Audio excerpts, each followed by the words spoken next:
Assalamualaikum warahmatullahi ta'ala wabarakatuh, dan salam sejahtera, salam persahabatan. Alhamdulillah, hari ini kita bersiaran langsung dari 3M Auto Workshop Kota Kinabalu, Sabah, Malaysia, yang terletak di belakang Maybank. So, apa yang kita mau share, sebelum tu kita mulakan dengan Bismillahirrahmanirrahim. Apa-apa pekerjaan kita yang baik, mudah-mudahan mendapat keberkatan daripada Allah Subhanahu Wa Taala. So, apa yang kita mau share pada hari ini, malam ini sudah menunjukkan 8.45 minit, kalau tidak silap saya, 8.45 minit, semata-mata untuk buat perkongsian. Sebab tadi siang banyak kereta, so kita tidak sempat buat penggambaran yang saya rasa cukup menarik pada hari ini, iaitu di mana kereta Myvi, orang ini datang towing, Myvi 1.3 auto, model lama. So, apa isunya sekarang ini kereta ialah sudah 2 tangan kah, 1 tangan tidak tahu lah, tapi sudah pergi bengkel lain dan sudah dibikin itu kereta ni, tapi tidak settle juga masalah dia.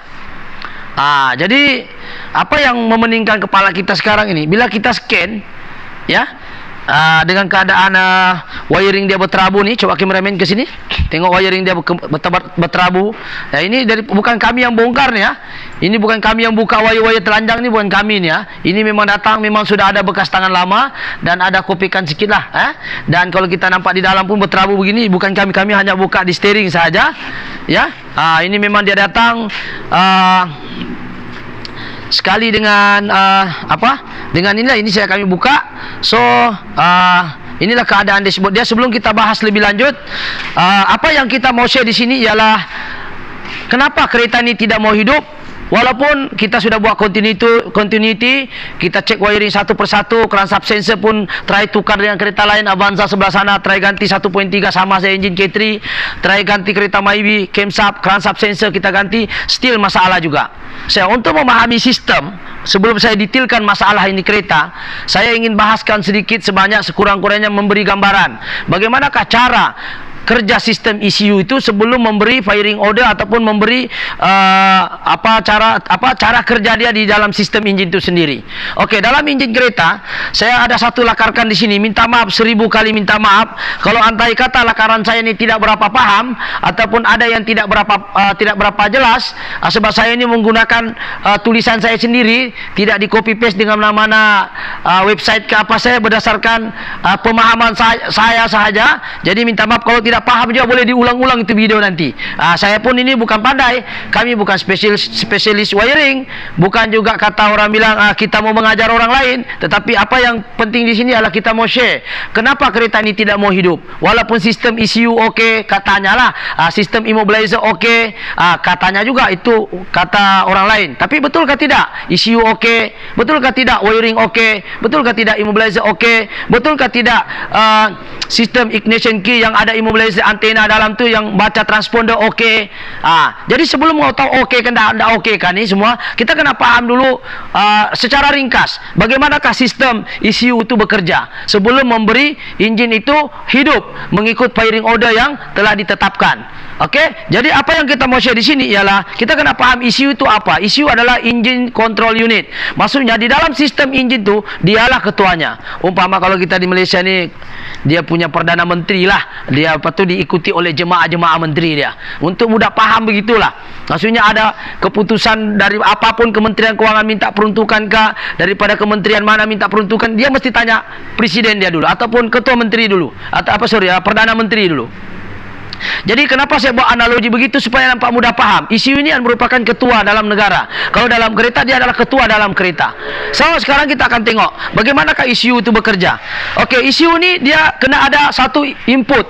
Input maknanya informer ataupun untuk dapatkan maklumat. Jadi kalau kita nampak sini, ECU ni mendapat input dari mana? Macam mana dia tahu itu firing order api, boleh dapat piston nombor 1, nombor 2? Macam mana ECU tu tahu berapa banyak oksigen masuk dalam kebuk pembakaran? Macam mana dia tahu bukaan throttle body itu? Macam mana dia tahu orang tu tak rest ke rest? Macam mana dia tahu udara di luar itu sejuk, hujan ke panas di luar? Macam mana ECU tahu? Dan bagaimana ECU tahu badan enjin ni demam ke tidak demam, overheat ke tidak overheat? Siapa yang bagi tahu? Mesti ada informer dia. Itu informer dia kami sebut sebagai input kepada ECU itu sendiri. Tanpa input, ECU akan buta, tidak tahu apa-apa mau dibuat. Keputusan yang salah diberikan oleh informer, oleh input-input tadi itu menyebabkan masalah kepada keputusan yang akan dia buat. Jadi sekarang kita mau tahu apakah ECU itu sendiri. Sudah saya jelaskan, yaitu dia kontrol semua sistem enjin dalam. Tapi dia kena ada askar dia. Askar dia siapa? Ini yang kita mau sentuh. Askar yang pertama disebut sebagai MAP sensor. MAP sensor ini maknanya manifold absolute pressure. Okey, di mana kedudukan manifold intake ni? Apa kerjanya? MAP sensor ini fungsinya adalah membaca berapakah jumlah oksigen yang masuk dalam kebuk pembakaran berdasarkan tekanan vacuum. So di mana ke MAP sensor itu duduk? Okey, cameraman boleh flash. Sebelum saya bahas apa masalah kereta ni dan macam mana saya boleh selesaikan ini kereta, insyaAllah kita akan faham juga sikit-sikit lah. Ini namanya manifold MAP sensor, absolute pressure. Dia mengukur udara ataupun oksigen yang masuk berdasarkan tekanan vacuum. Di sini di dalamnya ada elektronik. Dia macam deprat, dia ukur berapa tekanan berdasarkan tekanan vacuum isapan di sini. Jadi bila kita terbuka ini barang, enjin akan mati. Kalau ini terbuka dia akan mati. Okey, ini input.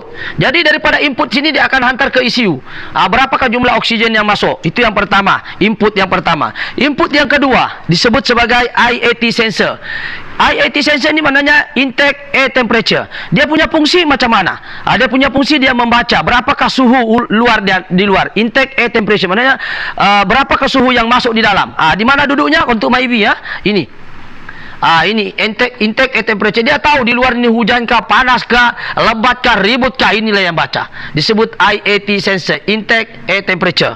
Okey, yang ketiga, apakah input ECU? Kenapa perlu ada IAT sensor? Menyemak saya di sini. IAT sensor berperanan untuk mengetahui data sejuk kah tidak. Bila dia rasa sejuk di luar, dia akan tambah pembakaran di dalam sistem combustion tadi.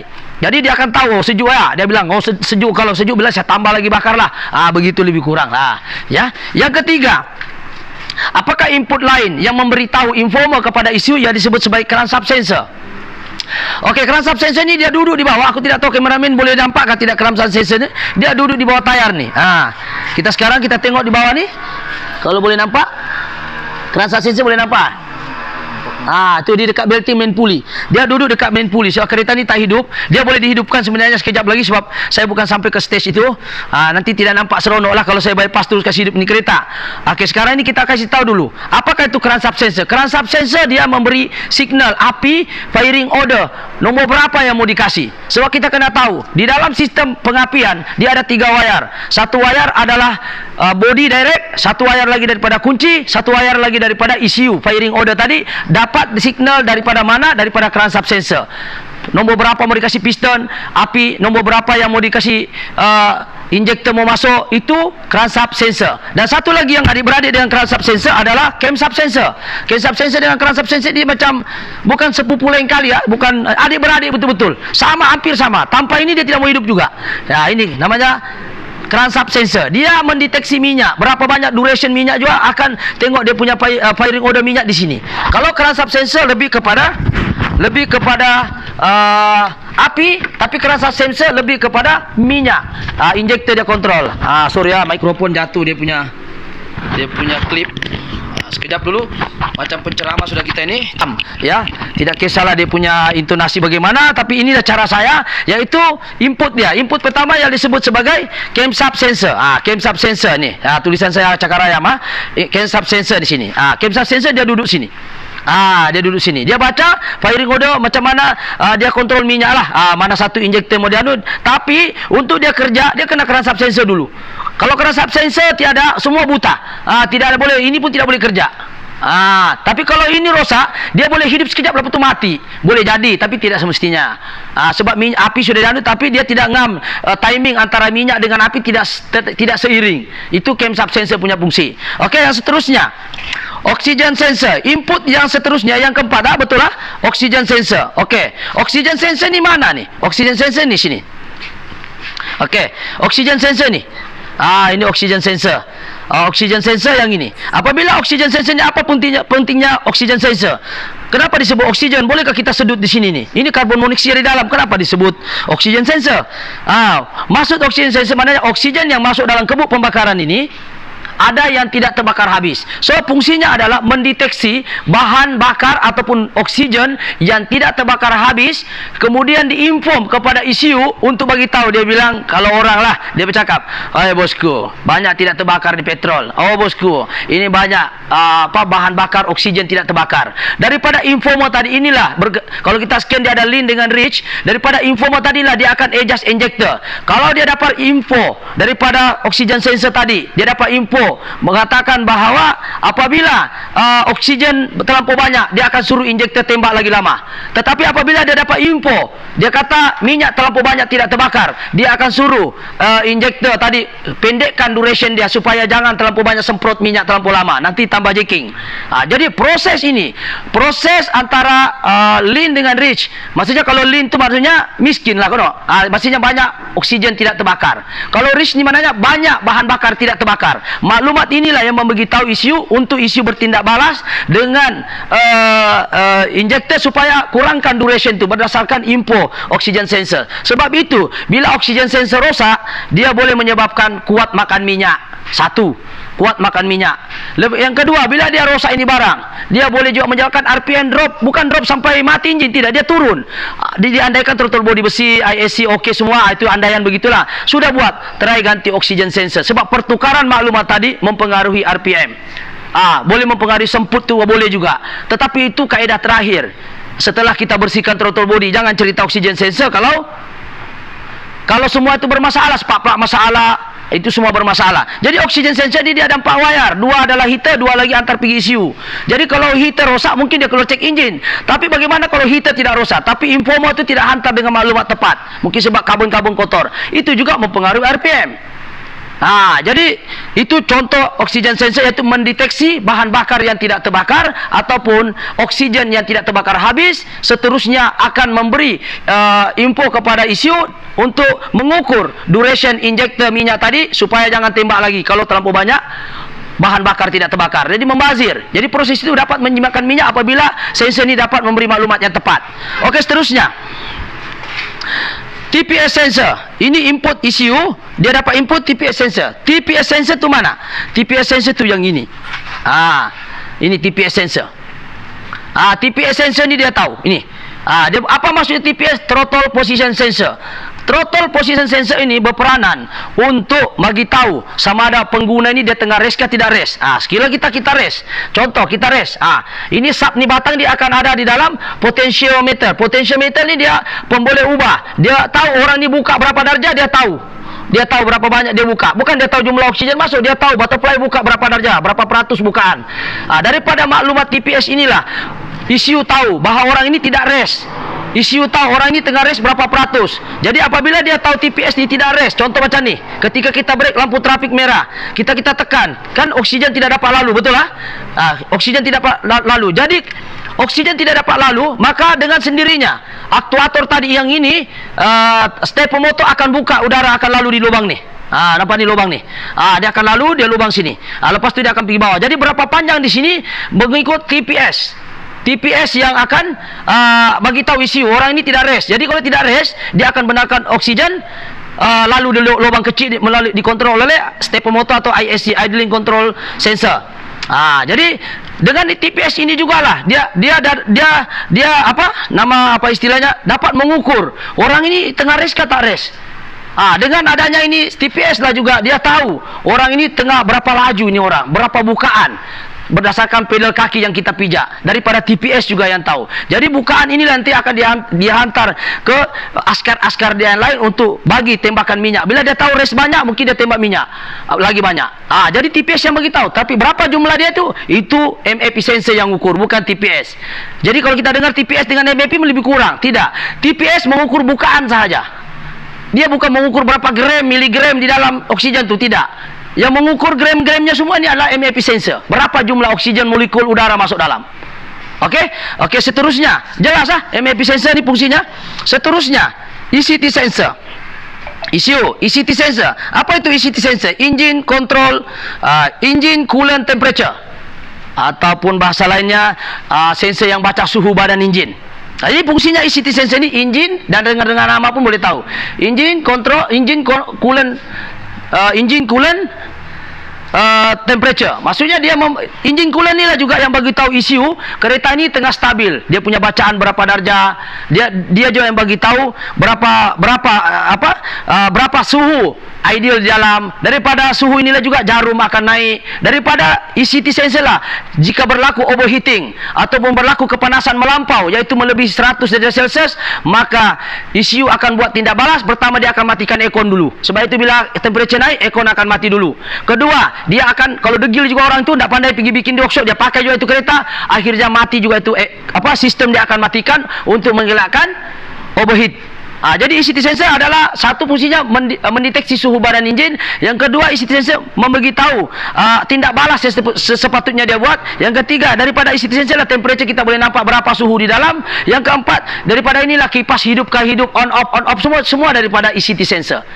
Engine, coolant, temperature. Jelas Okey, input yang seterusnya, knock sensor. Knock sensor ni dia duduk di belakang enjin. Saya tidak dapat tunjuk sebab enjin tu di dalam. Knock sensor. Knock sensor ni dia knock, ketuk, gegar, knock. Knock sensor dia apabila berlaku gegaran dalam enjin sebabkan vibration daripada piston ataupun mungkin pernah berlaku ring piston yang mana piston tu bergoyang banyak ataupun berlaku ketukan di dalam enjin, maka sensor ini akan beritahu berlaku ketukan di dalam enjin yang tidak sepatutnya berlaku. So dia akan hantar ke ECU untuk proses keluar logo enjin, dan mekanik kena hantar pergi ini untuk dicek apa ketukan-ketukan yang masukkan. Mungkin sebabkan sensor itu sendiri itu memang enjin tu ada problem. So seterusnya, apabila kesemua tadi askar-askarnya ni, macam kita lah, kita ada askar sendiri, saya panglima, semua tadi ni dia akan hantar info di sini, dia gabung, dia kasih tahu ECU. Daripada maklumat ini dia akan arahkan semua sistem injektor. Kalau dia dapat injektor, dia bilang berapa banyak, injektor akan bekerja macam saya cerita tadi. Daripada crankshaft sensor, coil plug dengan injektor bekerja sama. Itu daripada crankshaft sensor. Ada api, adalah minyak. Tapi kalau persoalan dia, macam mana dia mau tahu piston nomor berapa kalau tidak ada crankshaft sensor bekerja? Firing order berdasarkan crankshaft sensor dan camshaft sensor. Kemudian diarahkan injektor dan coil plug. Dan seterusnya, daripada maklumat ini juga dia akan arahkan stepper motor ataupun ISC tadi ini. Info tadi dia akan, kalau kita on aircon, dia akan gustan. Gustannya apa? Mundur ke belakang untuk bagi benarkan udara laju. Ketika pagi RPM naik, ini juga yang kontrol. Ketika kita bawa di yang bagi ada tisu, dia bawa di, dia break. Ini juga servo ini juga ataupun stepper motor ini juga yang akan mundur ke belakang bagi beban. Aircon on, pagi-pagi sejuk, di masuk, kita break ataupun kita break kita tengah lampu trafik merah, kita stop, butterfly tertutup, ini juga yang kerja. Kalau dua-dua ni rosak, hidung dengan mulutnya tertutup, maka enjin akan mati. Sebab itu kita jumpa tadi pagi case Viva, bila dia on aircon, dia mati itu enjin dia. Kenapa? Satu, dia adjust to butterfly. Yang kedua, berlaku quality kepada ISC tadi situ, stepper motor. Kita tidak bahas pasal Viva tadi pagi, kita cuma tengok cara kerjanya. Seterusnya, daripada maklumat tadi MFC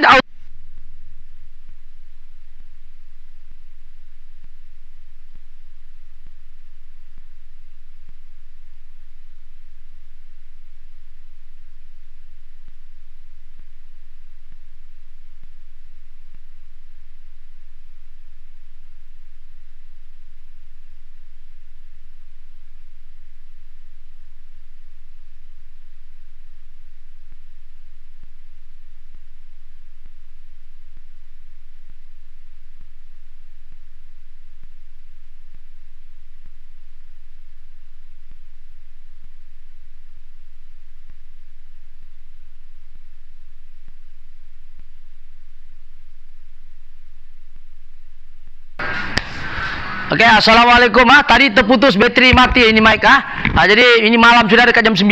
Sampai kita bakar sudah nyamuk ni. Nampak tu. Sebab banyak nyamuk. Kita buat penggambaran. Okey, jadi kameramen, kita akan sambung tadi. Kita akan sambung apakah fungsi-fungsi setiap kereta ni. Mungkin video kali ini lebih kepada pengenalan sensor-sensor sahaja, iaitu tadi terputus di bahagian BBT solenoid. Okey. Coba kameramen tengok sini. Aku pun tidak tahu sampai mana suara saya tiada di dalam tu. Okey, kita sekarang tadi ISC, stepper motor. ISC dengan BBT solenoid. Okey, BBT solenoid ni ini BBT solenoid. Ketika kita rest 3000 ke atas, ECU akan antar signal untuk BBT solenoid bekerja. Yaitu di mana solenoid ini maksudnya BBT ini variable valve timing, dia akan tahan tuh camshaft intake, berhenti sekejap kau dia bilang. Kasih keluar dulu asap semuanya baru kau tembak lagi minyak baru. Lebih kurang begitulah. Jadi dia pakai teknik solenoid minyak. Minyak itu minyak hitam lah dia pakai untuk tekan itu pulley sprocket solenoid. Itu jadi fungsi fungsi BBT solenoid ataupun OCB oil valve control. Dia bila RPM 3000 saja dia akan tahan tuh puli supaya lagi jimat. Dan di mana dia dapat info ketika 3000? Itulah gunanya daripada TPS tadi. TPS race kan dia dapat 3000 RPM. Contoh kita race 3 TPS tahu kita buka berapa ribu, daripada RPM itulah dia akan benarkan untuk OCV oil control valve untuk buka, untuk benarkan di BBT itu stop sekejap, yaitu berapa milisecond untuk proses pembakaran tu delay sekejap.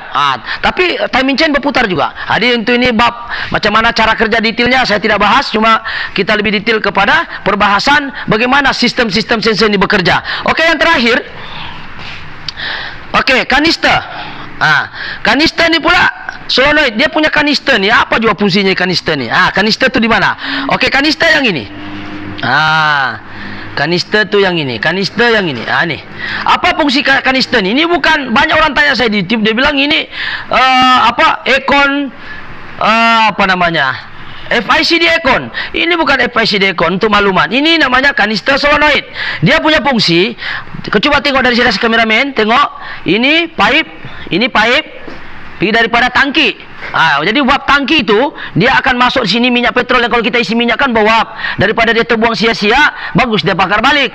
Jadi sebelum dia bakar dia masuk sini dulu. Di tong dia ni yang hitam, dia dalam ini macam ada pasir-pasir hitam-hitam lah, dia tapis bawa apa semua. Lepas tu yang bersih nanti dia akan salur ke kanister solenoid dan tunggu arahan isi untuk buka, seterusnya dia hantar ke mini pool intake. Ini nampak ni. Di throttle body mini pool intake ni. Okey, jelas So itu sahajalah. Berapa minit sudah? 21 minit. Jadi itu sahaja perkongsian berkenaan dengan fungsi-fungsi setiap sensor. Dan kena ingat isu dia kena ada input, isu juga kena ada output. Input adalah informal, output kepada pekerja yang mau kerjakan benda ini berdasarkan maklumat yang dia dapat. Begitulah maksudnya isu. Engine control unit tadi ini akan bekerja hanya apabila ada informo, dan hasil informo tadi dia akan buat keputusan untuk gerakkan tadi tentera-tentera dia, yaitu injektor, koil api, kanister, BBT solenoid, ISC, stepper motor. Itu dia punya fungsi. Jadi setakat itu saja untuk pengenalan. Sebenarnya tujuan saya buat penggambaran ini macam mana saya boleh hidupkan Maybe ini walaupun banyak tangan. Alhamdulillah kita dapat jumpa masalahnya, tapi tidak dapat di-share di video ini buat untuk satu sesi ini, kita akan sambung selepas ini. Tapi untuk ini kita kena pahami dulu sistem ini. Mudah-mudahan dengan adanya perkongsian ini dapat memberi sedikit manfaat, dan kita boleh share dengan kawan-kawan. Mudah-mudahan dengan caranya kita tahu ini, bolehlah kita mendeteksi suatu masalah itu dan kita tidak panik apabila berlaku sebarang masalah di dalam kenderaan kita. Jadi itu saja perkongsian tentang bagaimana cara kerja ECU dan apakah efeknya jika dia rosak, dan fungsi-fungsi ECU tadi, dan juga tentera-tentera input dan tentera-tentera output. Okey, itu saja untuk kali ini. InsyaAllah kita akan sambung sekejap lagi. Saya tamatkan video untuk pengenalan ini, untuk kita akan selesaikan Maybe di depan saya ini. Maybe yang sama kita akan buat penggambaran. Okey, jika video ini ada manfaatnya, mohon subscribe, like ataupun share. Okey, dan mungkin juga anda pengguna-pengguna Maybe, boleh. Tidak semestinya Maybe, kebanyakan kereta juga mempunyai sensor-sensor lebih kurang ini. Cuma kereta-kereta yang lebih update mungkin ada tambahan sedikit saja. Okey, itu saja. Sekiranya ada tambahan ataupun saya ada tersilap cakap, ataupun mungkin anda ada tambahan info di dalam penyampaian saya tadi, bolehlah komen di bawah. Komen yang membina lah, sebab kita ini mau belajar. Saya pun belajar juga. Jadi kita sama-sama belajar, bukan mencari salah siapa, tapi kita share knowledge. Mudah-mudahan dengan sumbangan kita yang kecil ini boleh memberi manfaat pada orang lain di luar sana. Okey, sekian. Assalamualaikum. Thank you.